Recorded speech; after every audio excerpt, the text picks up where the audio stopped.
Ouais. Bah alors, on continue, on est dans le vert. Pourquoi s'arrêter? Hein? Regardez les indices. S&P 500, plus 1%. Le Dow Jones, plus 0,58. Et le Nasdaq, la drama queen, plus 1,39. Toujours à faire des yens. Si vous regardez les graphiques, regardez les S&P 500. il est à 2 doigts de retrouver ses plus hauts. Voilà. On est à 1,64 des plus hauts. Regardez-moi ce graphique. Vous vous rendez compte quand même? Je veux dire, c'est... regardez. Bing. On est au plus haut. On chute, tout le monde panique. Ah! Bien sûr, les OMA sont sortis des puits de goudron. Et regardez. On est remonté quasiment tout aussi sec. Et tout ça en un mois. 15 juillet, la chute. Et là, on est combien? 19 août. Enfin, c'était hier. Voilà, donc... alors, et puis c'est pareil pour les autres indices. Hein. Le Dow Jones, regardez. Le Nasdaq. Alors, le Nasdaq a pris beaucoup plus cher, hein, donc forcément, ça prend un peu plus de temps, mais... Ouais, 5,30. Il y a Kakou. Le pauvre Kakou, regardez. Ah oui, là, c'est autre chose. Hein. Kakou a pris cher quand même. Hein. 10,50 des plus hauts. Le pauvre Kakou, qui lui chute depuis le 15 mai. Hein. C'est pas depuis le 15 juillet. Regardez-moi ça, la chute qu'il a fait. 15% presque.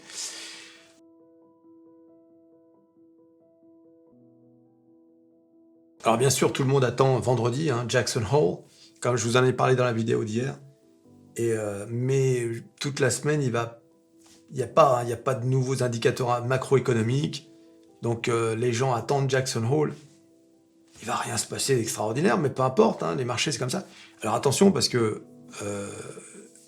quand c'est comme ça, quand c'est calme comme ça, il suffit d'une mauvaise nouvelle pour qu'on prenne cher, quoi. D'accord? Donc, espérons que cette semaine, il ne se passe rien de particulier. Vous avez remarqué quand même, quand on regarde les valeurs, vous avez vu qui monte en flèche, là, en ce moment. Novavax, plus 7%. Valneva, plus 11%. Hein. Donc, vous avez compris que ce qui inquiète, c'est bien évidemment... Donc, ce sont deux fabricants de vaccins. La variole du singe, Mpox. Moi, je pense l'histoire se répète pas. Hein. Je pense pas qu'on retombe dans un truc à la mars 2020. Et quand bien même il y aurait un truc comme ça, une sorte de pandémie, pas forcément Mpox, mais une autre, je pense que la réaction serait pas la même. Pourquoi? Parce qu'on est préparé cette fois. Voilà. Il y aurait pas la panique qu'il y a eu en mars 2020 où là, on était tous... Donc, je suis pas certain que si un jour ça arrivait, il y aurait une telle chute des marchés. Voilà. Sauf bien évidemment si c'est un truc encore pire que ce qu'on a connu. Voilà, un truc qui, comme je l'ai dit, comme dans le film Contagion, là, qui tue une personne sur 3. Tu me diras, il y a un gars qui avait fait une bonne réflexion. Il dit, s'il y a un virus qui tue une personne sur 3, je pense que le dernier de nos soucis, ce sera de gagner de l'oseille à la bourse. Et oui, les amis, c'est pas bête. Tiens, d'ailleurs, en parlant de commentaires sur la chaîne, il y a un commentaire qui est intéressant et je vais vous le montrer, qui a eu du succès d'ailleurs, sur ma précédente vidéo. Et le mec il dit « Je viens d'expliquer à mon frangin d'investir dans un ETF S&P 500 pour ses vieux jours. Je lui dis de se renseigner par lui-même sur les ETF.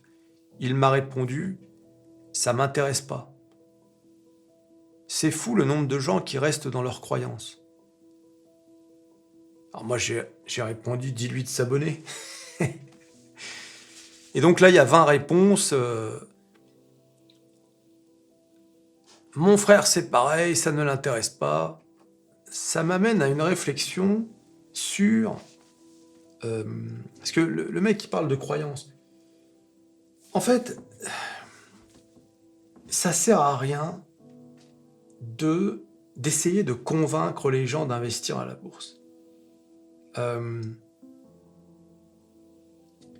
Pour 2 raisons. La première, c'est que généralement, quand il s'agit d'argent, les gens ont peur de perdre. Et la bourse, c'est quelque chose qui fait peur. Dans l'imaginaire collectif en France, la bourse, c'est comme le casino en quelque sorte. Les gens se disent, si je mise mes économies, eh bien, je risque de tout perdre. Ce qui est vrai d'ailleurs en théorie. Mais les gens n'imaginent pas que il y a de belles opportunités. Et d'ailleurs, les gens ne disent pas investir à la bourse. Ils disent jouer à la bourse. Comme au casino. Non, mais moi je joue pas à la bourse. Ah, d'accord. Les gens ont peur. Mais la deuxième raison, c'est la plus importante. Imagine que tu convainques ton frère d'investir sur les marchés financiers. Imagine, on est en février 2020. En février 2020. Les marchés sont au plus haut. Hein. Tout va pour le mieux. Et ton frère, il te dit, après que tu l'aies tanné, imagine, hein, parce que là, ça va, tu lui as dit une fois, il n'a pas voulu, tant pis. Mais imagine si tu insistais. Et il te dit, ouais, tu sais quoi, allez, tu as raison, j'investis. On est en février 2020, le mec il est content, il a investi. D'abord, pour investir, il faut avoir un courtier. Et là, il va sur Métamorphose 47 et forcément, il va lui conseiller quoi? L'un de ses courtiers, DeGiro. Le lien dans la description, les amis. Inscrivez-vous à DeGiro si vous voulez un courtier, si vous n'en avez pas. C'est dans la description. Et donc, il s'inscrit à DeGiro, après avoir cliqué sur le lien. Il investit, on est en février 2020, la moitié de ses économies. Et bing, mars 2020, tout s'effondre. Le Covid, 40%. Et là, qu'est-ce qui va se passer d'après toi? Ben, tu vas l'entendre, ton frère. Il va t'expliquer que c'est ta faute, que jamais il aurait dû t'écouter. Il va y avoir un drame familial, tous les membres vont s'en mêler, tout le monde va avoir son avis, et ça va être de ta faute. Tu vois un peu? Il va te dire, t'avais insisté, j'aurais jamais dû t'écouter. Et puis toi, faut être honnête, tu vas te sentir mal. Tu vas te dire, mince, qu'est-ce qui m'a pris? Tu vois un peu? Alors du coup, ton frère, eh oui, le pauvre, il n'est pas abonné à Métamorphose 47, alors qu'est-ce qu'il va faire? Il va tout vendre, dans la panique, pour pas perdre encore plus. Il a déjà perdu 40% de la moitié de ses économies. Donc dans la panique, il va faire comme toutes les personnes qui paniquent, il va vendre. Et il va t'en vouloir. Ouais, regarde, j'ai tout perdu, t'es content? C'est ton frère quand même. Et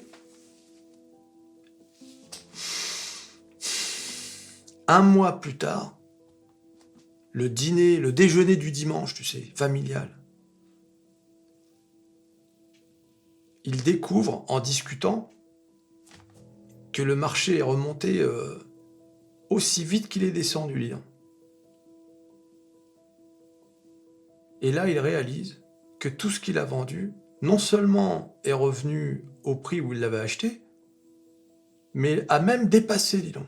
S'il n'avait pas vendu, il aurait été en plus-value. Et là, double effet, double claque. Imagine comment le mec il va péter les plombs. Et le marché va monter comme ça jusque fin 2021. Il va ruminer ça. Ah, tu vas l'entendre pendant les 10 prochaines années. Ah, j'ai vendu à cause de toi. La conclusion de cette histoire, c'est que il faut en parler à son entourage, à ses amis, à sa famille, et sans plus. Ensuite, si le mec il s'intéresse, il viendra te voir. Et au fait, c'est quoi le truc là? Tu m'avais dit la bourse là, Métamorphose 47 là, comment ça se passe? Ouais, bah c'est ça, ouais, tu veux savoir quoi? Bah justement, comment ça se passe? Bah il te faut un courtier. De lien. Le lien dans la description. Et de l'oseille. Aïe aïe aïe. Tu vois un peu comment ça marche? Donc, c'est pour ça, n'insistez jamais auprès de quiconque pour qu'il investisse à la bourse. Jamais. Parce que dans le cas second, dans le cas où tu en avais juste parlé, et c'était lui qui était venu te voir, bah, il peut pas te reprocher. Il peut pas te dire « Alors, j'ai tout perdu !» Tu vois?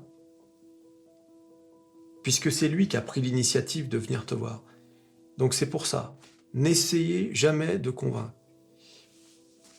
Ça sert à rien. En plus, en France, il y a une très très très mauvaise image de la bourse et des investisseurs boursiers. Hein, pour les gens, nous sommes des charognards. J'ai toujours dit ça, hein. Ce qui n'est pas faux d'ailleurs. Eh oui les amis, nous sommes des charognards. Tu te rends compte quand même. Voilà, bon bah écoutez, c'est comme ça. Hein. Alors à noter quand même, hein, et ça c'est quand même extraordinaire, qu'NVIDIA est de retour à 130 $. Je rappelle que cette valeur est tombée à 90 $ il y a quelques jours. Il y a 2 semaines. Moi, un peu, 90 $. Vous vous rendez compte l'oseille qu'il y a à se faire sur cette valeur? C'est incroyable. Voilà, donc, et toujours rappeler la date fatidique ultime du 28 août, dans 8 jours, les résultats d'NVIDIA. Ça passe ou ça casse. Alors ça, il faudra faire une émission spéciale. Donc attendez-vous à ça, justement. Voilà les amis, tu t'abonnes, tu likes, tu partages, tu cliques sur à peu près tout ce que tu peux cliquer. Le frangin, NVIDIA, et on se revoit à la prochaine vidéo. Allez, salut.